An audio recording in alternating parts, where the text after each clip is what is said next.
Hey everyone, welcome to the Naked Conversations podcast. I'm your host, Sage Hobbs, author and creator of Naked Communication, and I'm so psyched you're here. This show is all about taking charge of your life in new and inspired ways to create a life you deeply love. It's about being more you in all areas of your life, more courageous, more free, more alive, more naked. I'll be sharing stories and advice from amazing people around the world who are up to incredible things on how they are successfully breaking free from fear and old patterns in order to create incredible relationships and impactful lives so that you can do the same. This is the place to be inspired to live a courageous and naked life. Let's do this. Hi everyone, welcome back to the Naked Conversations podcast. As always, I'm so honored to hang out with you here. Thanks for listening. I'm doing a show today that has been kind of long in coming in my work, and I've really avoided it, to be honest. And I'm going to tell you why. So I'm going to talk today about marriage and partnership, committed romantic partnership. First off, I'm going to use the word marriage for the sake of ease, but this is really not limited to hetero couples. I believe these ideas can support any romantic partnership, regardless of gender. I'm just going to use the word marriage because I believe everybody should be able to be married and because it's going to make this easier for me to talk about. I've shied away from this topic for a few reasons. So it's a loaded topic. It's so big. This institution of marriage, what it means, how important that relationship is to people in their lives, at least in the West, all of that significance that it's been given. And, I'm not a real expert in your marriage. I do know a ton about relationships. My book can help you a lot. Naked Communication, obviously, can help you a lot with how to communicate more effectively for better relationships. But it's such a specific type of relationship, a marriage is. And, I've sort of avoided how significant it is. So other reasons are there's no single answer to such a complicated relationship as marriage. And I don't want to oversimplify something that's so close to our hearts. So that's another reason I've kind of avoided talking about it. Also, I have a really incredibly happy marriage. And so I had this conversation in my head going like, who am I to talk about the struggles of marriage when my marriage has been really, really wonderful for a decade? And yet I was talking to some clients about this and I was like, duh, Sage, of course, people want to learn and hear from someone whose marriage is actually working. And I'm a child of divorce and so is my husband. And we've been through some pieces of that. And in my client work, I've worked with women for sure whose marriages are struggling, brink of divorce. And so it's just interesting that I was kind of avoiding this topic of conversation because of this idea of maybe my marriage should have been worse in order for me to share my wisdom with you. And I actually just don't think that's true. So the last reason I've kind of avoided talking about this is that at this point, in my work, in my coaching business, I work with individual women and with groups of women, but I don't work with couples. And my passion is really in strengthening women's voices and their confidence and their leadership in their relationships and in all areas of their lives. But I don't work with them with their partners.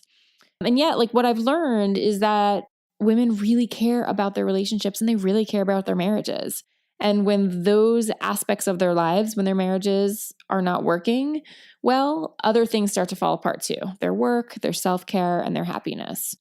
So I've been avoiding it and it's time. It's time to have this conversation and to share with you certain things that I know and have learned in my living, in my work, in my own self-study about marriage and what makes it easier to have a happier one. So that's what I'm going to talk to you about today.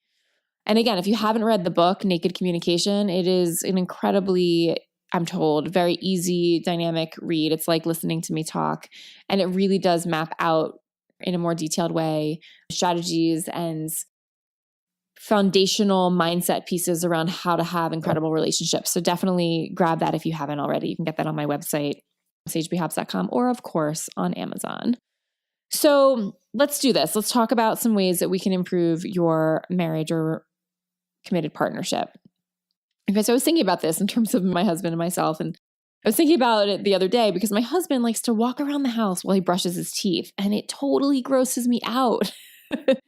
He also leaves the kitchen cabinets open pretty much every time he opens them. And really, he doesn't express himself in words the way that I long for, like a country song or an old poet or ballad, right? Like I have this desire sometimes for him to really express his love for me in what I consider to be romantic ways. And that's just not who he is. And it always falls short as much as he tries, right?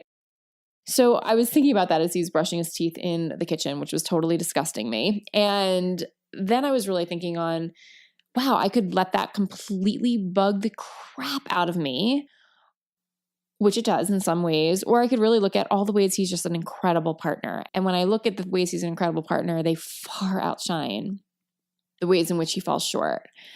And the point is really like we've put an insane amount of pressure on our marriage in the West in modern day times for it to be like everything for us. And it used to be a really different arrangement. And I'm not arguing for arranged marriages or marriages that are like business transactions. I'm not arguing that we regress. I want choice. I want love. I want connection. I want that for all of you. But it really is wild to consider how much pressure we put on this one relationship in our lives.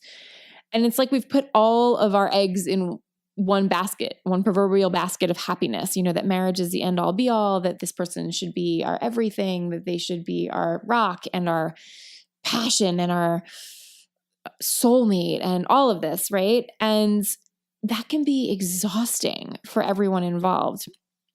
And I would argue that it really doesn't serve your marriage for your partner to be your everything. So I guess we'll start with that, right? Number one is that your partner can be your best friend, but not your only friend. Let me say that again.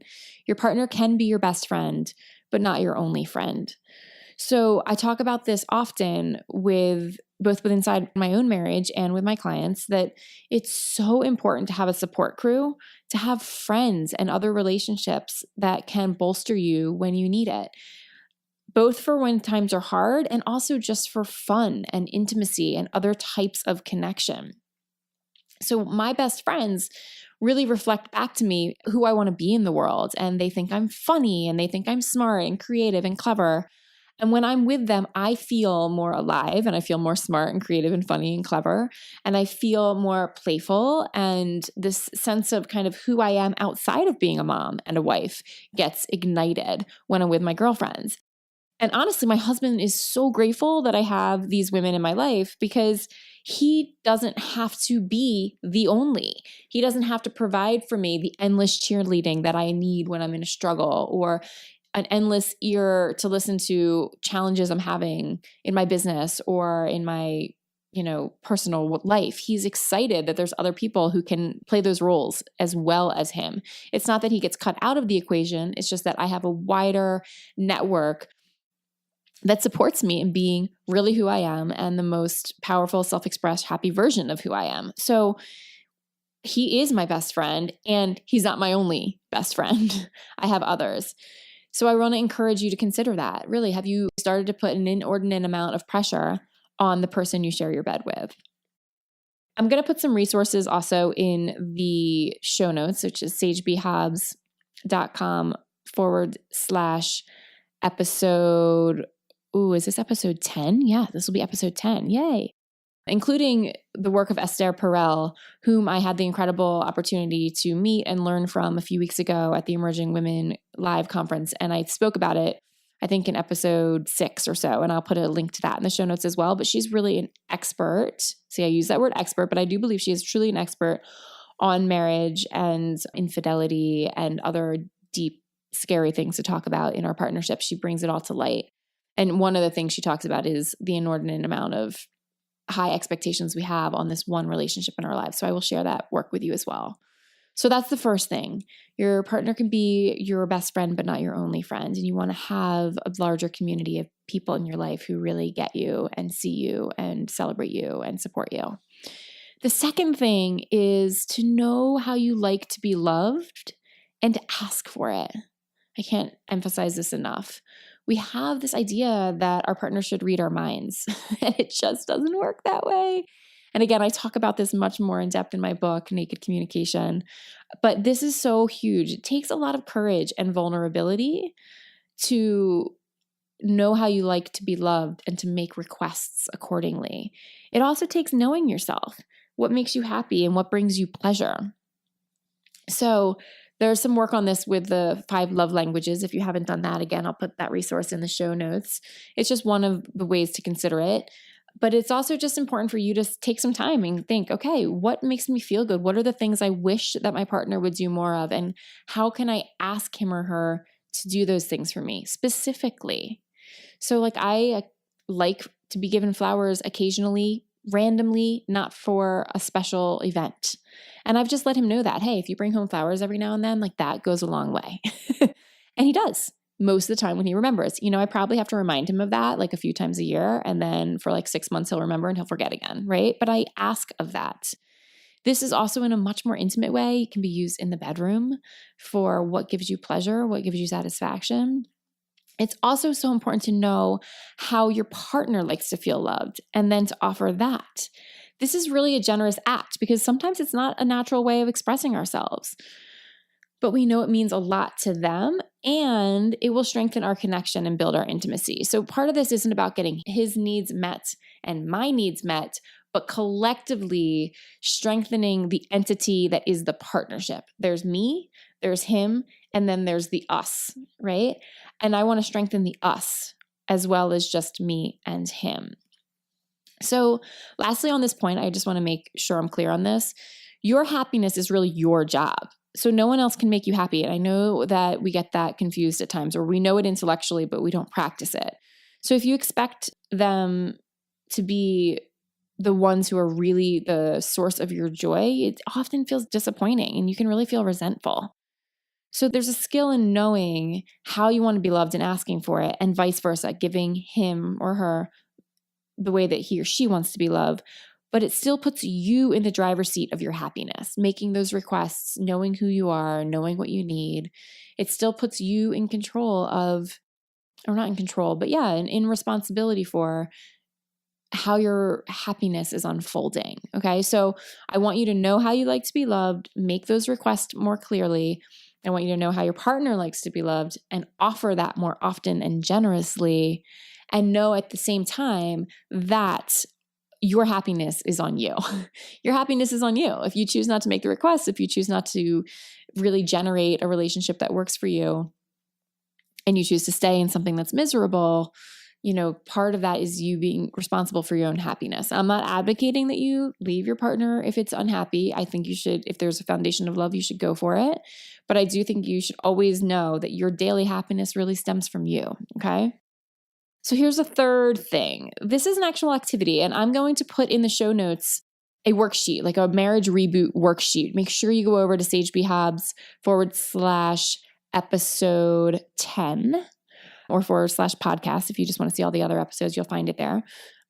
I'm going to put a worksheet, like a cheat sheet in there around how to reboot your marriage. And some of this will be in there, including this idea of writing a love list. So it might sound totally cheesy, but I swear it works.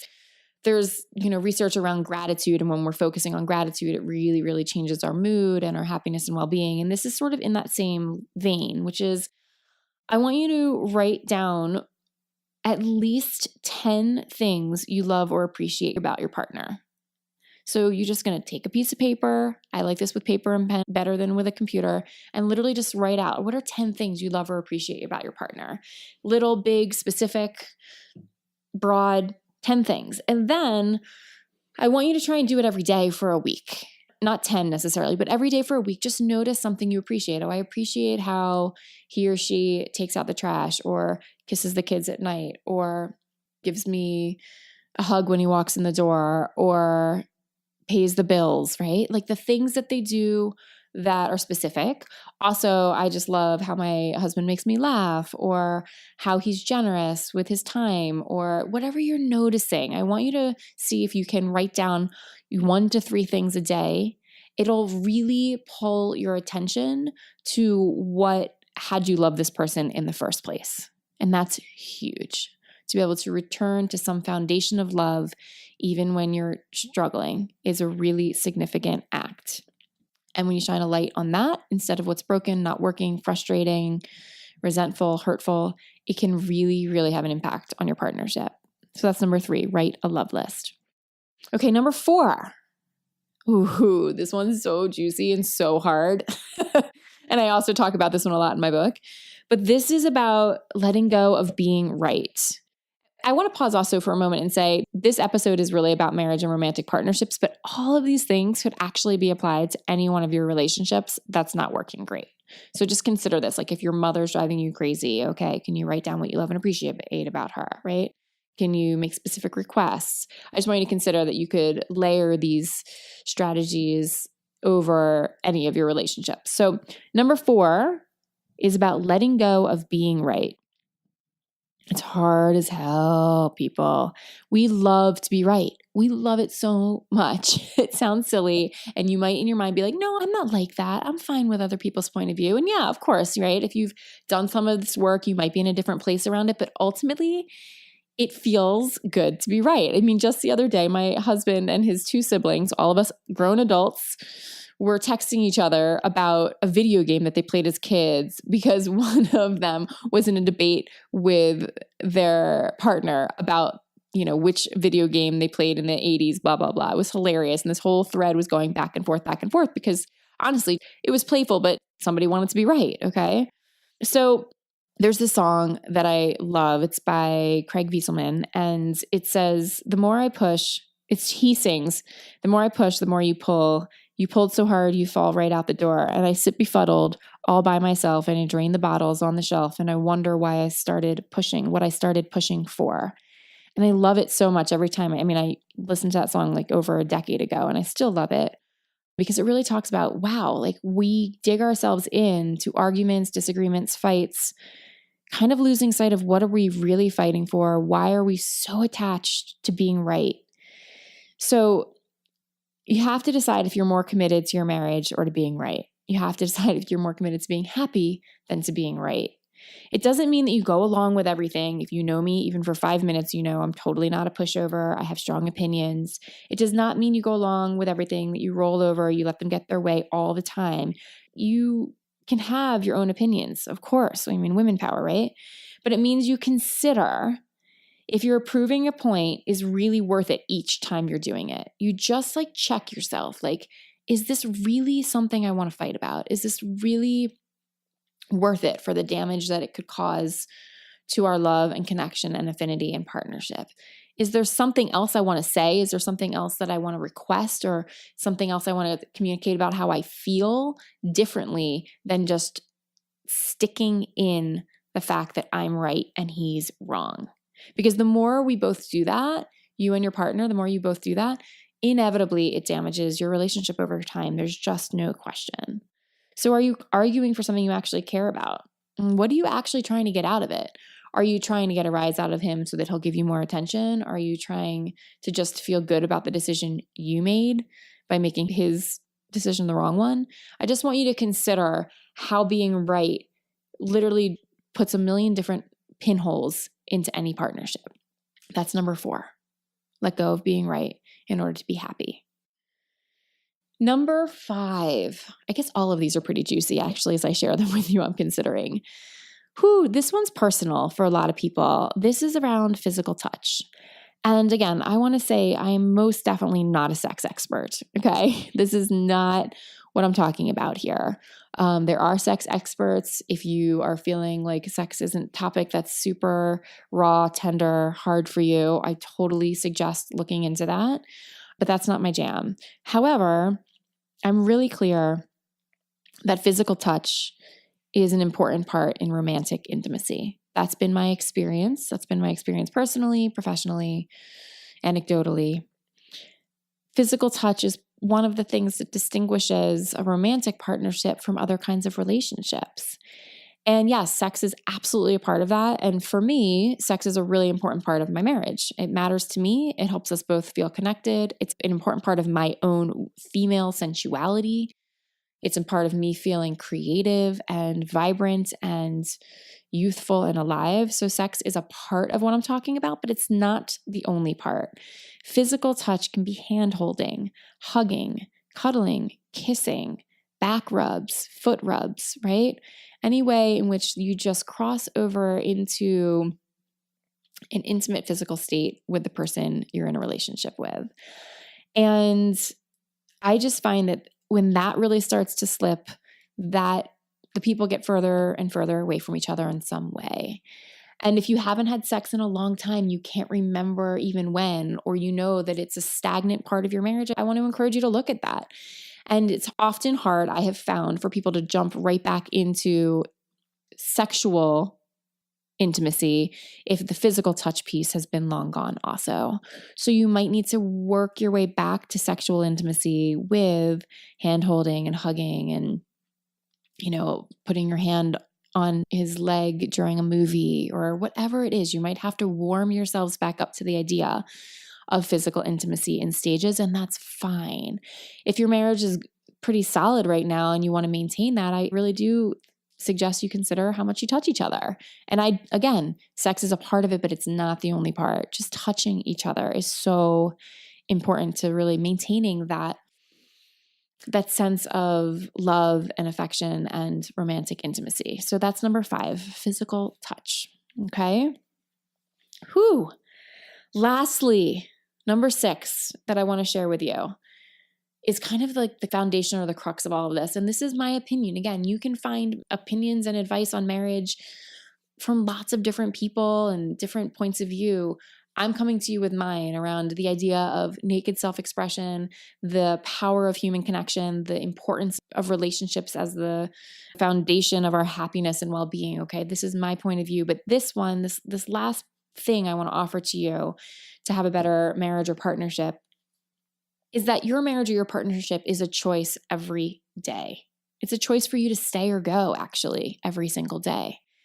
And we live in a world in the West where divorce happens. It's allowed. It's permitted. It's not nearly as stigmatized as it used to be even a generation ago. And while I really want everybody to have a happy partnership, what I want more than anything is for everybody to be happy and fulfilled and loved and respected and supported. And so not every marriage is meant to last, in my opinion. Again, you might not like that. You might disagree with me. That's totally cool. I'd love to hear about that over in the Facebook group, actually. sagebhobbs.com/Facebook. But I have really seen in my own experience with clients and friends, I'm now 40. They say 20s is marriage, 30s is children, 40s is divorce, which is sad, but I'm finding to be somewhat true in my personal community. And I have some dear friends who are divorcing their husbands or have divorced their husbands. And honestly, in the case of a few of them, I 100% feel like that was the safest, best, most self-loving choice they could have made. Only because the partnership was seriously damaged and it was doing damage. But that's not my case for everyone. The point is, it's a choice every day to stay or to go. You actually don't have shackles anymore. And if you want to have an awesome partnership, you have to keep choosing it. That's what I'm trying to say. If you want to have a marriage that really fulfills you and the person you're in a relationship with, you have to keep choosing that partnership all the time. Actually, as Esther Perel brilliantly quoted when I met her and saw her speak a few weeks ago, and again, I'll put her work in the show notes. I can't remember exactly how she said it, but it was so funny and true. It was basically like, you don't have your partner, this idea to have and to hold. You don't actually have them forever. At best, he or she is on loan with the option to renew. And we all just thought it was hilarious in the room. There were hundreds of us, because that really lands, right? Like, you actually don't. There is no guarantee of what's going to happen in your partnership. There's the option to keep who you've chosen. So every day you're going to keep choosing it if that's something that's important to you. And if it's really worth fighting for, you're going to decide again and again to fight for it. You're going to decide to give up being right. You're going to decide to reach for somebody's hand even when you've felt scared or insecure, or you've had an argument. You're going to decide to do what I've listed here, to go grab that marriage reboot worksheet that I've created for you and do it. Take some time to put a positive spotlight of attention on your partnership. Okay. That is what choosing it every day looks like. Choosing it every day is like, oh my gosh, they're driving you crazy, and I love them anyway because I'm here and I'm choosing to stay. And I know that what we have created is worth it. I know that what we can rebuild matters. I know that we started with a foundation of love worth fighting for. I know that there are ups and downs, and at the end of the day, our good far outweighs our bad or our struggle. That is choosing it every day. Now, again, if that's not for you, I want to give you permission to really look at that too. If you've been in a relationship where you've been suffering, where there's been addiction or abuse, that is worth really exploring and getting some support around. Is this something you want to stay in? And that's okay to give yourself permission to love yourself enough and respect yourself enough and what you deserve to consider whether or not you are choosing your marriage and your partnership every day and whether or not you shouldn't be. That's okay. I give you permission for that.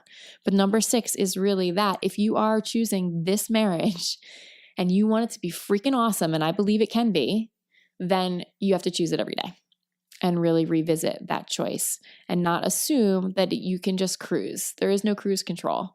There is creating this dynamic, coexisting 2 human beings, messy thing every day.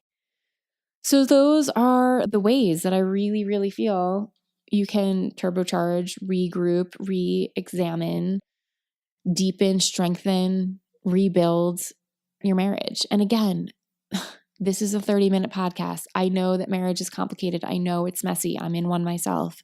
I do not mean to oversimplify it. And I wanted you to have 6 things you could actually do and try. So that is what I'm offering you today. Please go over to sagebhubs.com/episode-10 in the show notes for the marriage reboot worksheet that I put together that puts all of this into actionable ways for you to approach it. And if you know, like, oh my gosh, you're sitting here and you're going, oh my gosh, Sage, I need some support on this. I need to find my voice again inside of my marriage. I need help asking for what I want. I need help feeling connected to my own sensuality. I need help making friends so that I'm not putting everything on my husband. I need help. Then email me. Please just email me, sage@sagebhubs.com, and let's see if I can support you. That's part of what I do. So I really wish each of you so much love and connection in all areas of your life that you can build really deep, honest, naked, connected, supportive relationships in all areas of your life. And I'm so honored that you are listening to this show. I know there are so many things you could be listening to and doing with your time, and it means the world to me that you're here. So share it with the people you know who need it. And thanks for being here, and I'll see you next time. Thank you so much for listening to Naked Conversations. Yay! It really means the world to me every time you show up. And if you want to know more about how to work with me personally in my coaching, you can check that out over at sagebhubs.com. You can also get some great free resources over there about how to make powerful requests and many blog posts full of resources for living a naked life, as well as grab a copy of my book, Naked Communication, Courageously Create the Relationships You Really Want. And lastly, keep the conversation going with us over in the Facebook community, sagebhubs.com/Facebook, where we can keep talking about these super important and powerful topics of living a life fully expressed. Thanks again. See you next time.